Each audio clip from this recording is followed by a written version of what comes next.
ആദ്യം തന്നെ ഈ മണിക്കൂറിലെ ഏറ്റവും പ്രധാനപ്പെട്ട വാർത്തയിലേക്ക്. തിരുവനന്തപുരം ആമയിഴഞ്ചാൽ തോട് വൃത്തിയാക്കുന്നതിനിടയിൽ ഒഴുക്കിൽപ്പെട്ട് മരിച്ച ജോയിയുടെ കുടുംബത്തിന് ധനസഹായം പ്രഖ്യാപിച്ച സർക്കാർ.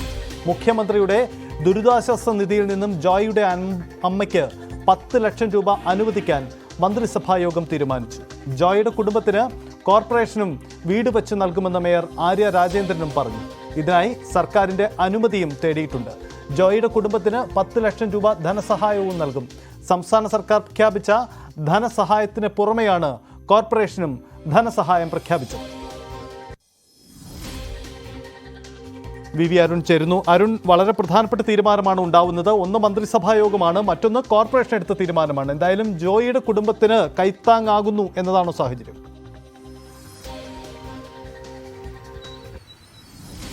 അതുതന്നെയാണ്.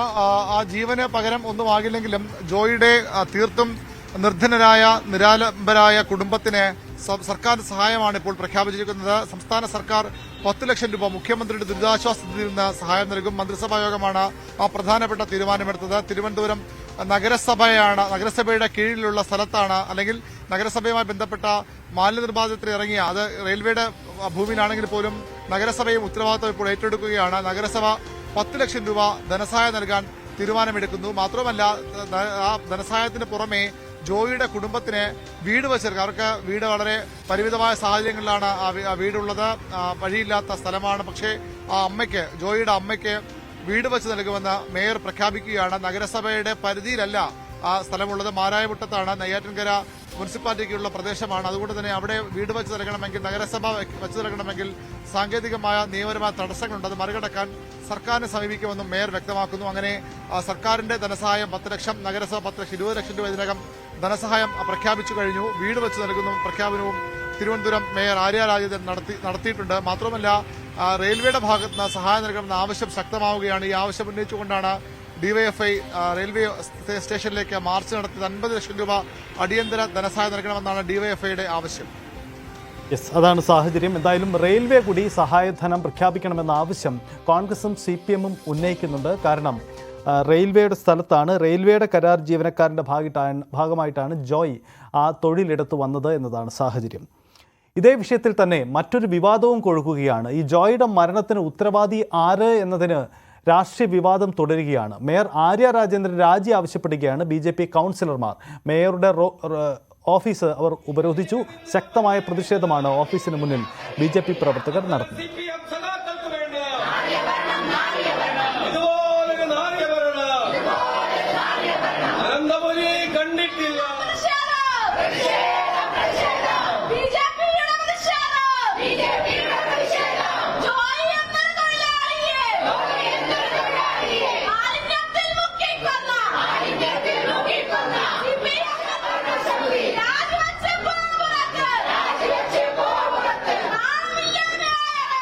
കോൺഗ്രസ് പ്രവർത്തകരും ശക്തമായ പ്രതിഷേധവുമായി രംഗത്ത് വന്നിട്ടുണ്ട്. നഗരസഭയുടെ മതിൽ ചാടിക്കടന്നാണ് യൂത്ത് കോൺഗ്രസ് പ്രവർത്തകർ പ്രതിഷേധിച്ചത്. ഇവർക്ക് നേരെ പോലീസ് ജലപീരങ്കി പ്രയോഗിച്ചു.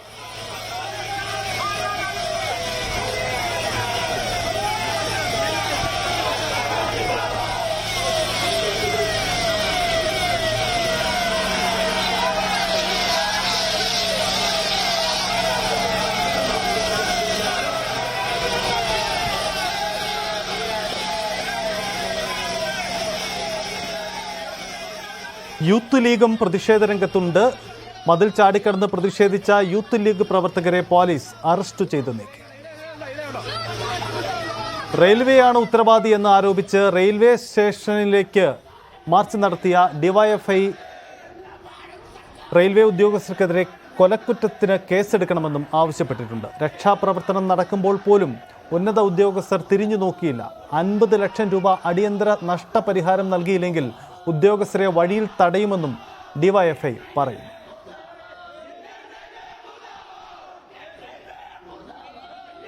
ഇന്ത്യൻ റെയിൽവേയെ പോലെ ലോകത്തെ ഏറ്റവും വലിയ റെയിൽവേ ശൃംഖലകളിലൊന്നായ ഒരു സ്ഥാപനം, ആ സ്ഥാപനത്തിന്റെ പരിധിയിലെ മാലിന്യ കൂമ്പാരം മാറ്റുന്നതിനു വേണ്ടി പോയി അതിനിടയിൽപ്പെട്ട് മരിച്ച ഒരു മനുഷ്യനോട് നീതി പുലർത്തിയോ എന്ന ചോദ്യം ഇന്ത്യൻ റെയിൽവേ അവരുടെ മുന്നിലേക്ക് ഉയർന്നു നിൽക്കുകയാണ്. ഒരു പാവം മനുഷ്യനാ, എന്നെയും നിങ്ങളെയും പോലെ ഒരു പച്ച മനുഷ്യനാ. 1500 രൂപ കൂലിക്ക് ഈ ഗുരുതരമായ മാലിന്യ കൂമ്പാരത്തിലേക്ക് ഇറങ്ങിച്ചെന്ന് ഇന്ത്യൻ റെയിൽവേ വാസ്തവത്തിൽ ഇങ്ങനെ ഒരു മനുഷ്യനെ കൊലയ്ക്ക് കൊടുത്തതാണ്. കൊലക്കുറ്റത്തിന് റെയിൽവേ അധികൃതർക്കെതിരെ കേസെടുക്കേണ്ട സാഹചര്യം ഈ നാട്ടിൽ രൂപപ്പെട്ടിരിക്കുക. ഇന്ത്യൻ റെയിൽവേ അല്ലാതെ ആരാണ് ഉത്തരവാദികൾ? ഇന്ത്യൻ റെയിൽവേ അല്ലാതെ ആരാണ് മറുപടി പറയേണ്ടത്? യെസ്, എം ജി മിഥുൻ നമുക്കൊപ്പമുണ്ട്. മിഥുൻ, ഒരു പാവപ്പെട്ട ശുചീകരണ തൊഴിലാളിയുടെ മരണം, അതിന് പിന്നാലെ നടക്കുന്ന രാഷ്ട്രീയ വിവാദങ്ങൾ നിരവധിയാണ്. രാഷ്ട്രീയ ആയുധമാക്കുമ്പോൾ, രാഷ്ട്രീയ പാർട്ടികൾ ഇത് വിവാദമാക്കുമ്പോൾ അവർക്ക് ചില ലക്ഷ്യങ്ങളുണ്ടാവും. അതിനുമപ്പുറം ഈ ജോയുടെ മരണത്തെ ചൊല്ലി ഏതു തരത്തിലാണ് രാഷ്ട്രീയ നീക്കങ്ങൾ ഇപ്പോൾ തലസ്ഥാനത്ത് നടക്കുന്നത്? മിഥുൻ.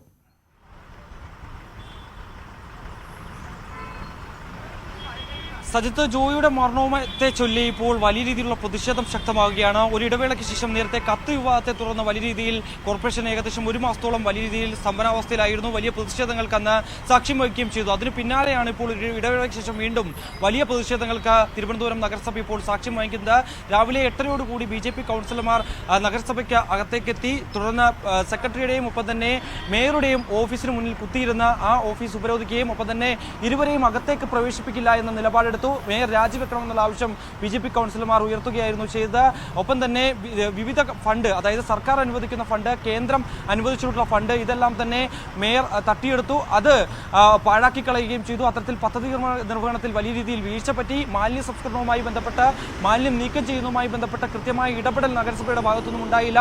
അതാണ് ഇത്തരത്തിൽ ഒരു തൊഴിലാളിയുടെ ജീവൻ നഷ്ടമാകാൻ കാരണമായത് എന്നുള്ള അടക്കമുള്ള ആരോപണങ്ങൾ അവർ ഉന്നയിക്കുകയും ചെയ്തു. അങ്ങനെ ഇപ്പോഴും BJP കൗൺസിലർമാരുടെ ഉപരോധ സമരം ഇപ്പോഴും അവിടെ പുരോഗമിക്കുകയാണ്. നിലവിൽ മേയർ ഇവിടേക്ക് കോർപ്പറേഷൻ അകത്തേക്ക് എത്തിയിട്ടില്ല എന്നുള്ളതാണ് ഏറ്റവും ശ്രദ്ധേയമായിട്ടുള്ള കാര്യം. അതേസമയം അതിനിടെ BJP കൗൺസിലർമാരുടെ പ്രതിഷേധം നടക്കുന്നതിനിടയിലാണ് യൂത്ത് ലീഗ് പ്രവർത്തകർ, 6ഓളം പ്രവർത്തകരെത്തി ഈ മതിൽ ചാടിക്കടന്ന് അകത്തേക്ക് പ്രതിഷേധവുമായി രംഗത്തെത്തി. മേയറുടെ രാജി ആവശ്യപ്പെട്ടാണ്, സമാന ആവശ്യം ഉന്നയിച്ചാണ് അവരും രംഗത്ത് വരികയും ചെയ്തത്. തുടർന്ന് പോലീസ് എത്തി ഈ 6 പ്രവർത്തകരെയും അറസ്റ്റ് ചെയ്ത് നീക്കം ചെയ്തു. പിന്നീട് 12 മണിയോടുകൂടിയാണ് യൂത്ത് കോൺഗ്രസ് പ്രവർത്തകരുടെ മാർച്ച് കോർപ്പറേഷനിലേക്ക് നടത്തുകയും ചെയ്ത് കോർപ്പറേഷന്റെ പ്രധാന കവാടത്തിന് മുന്നിൽ ബാരിക്കേഡുകൾ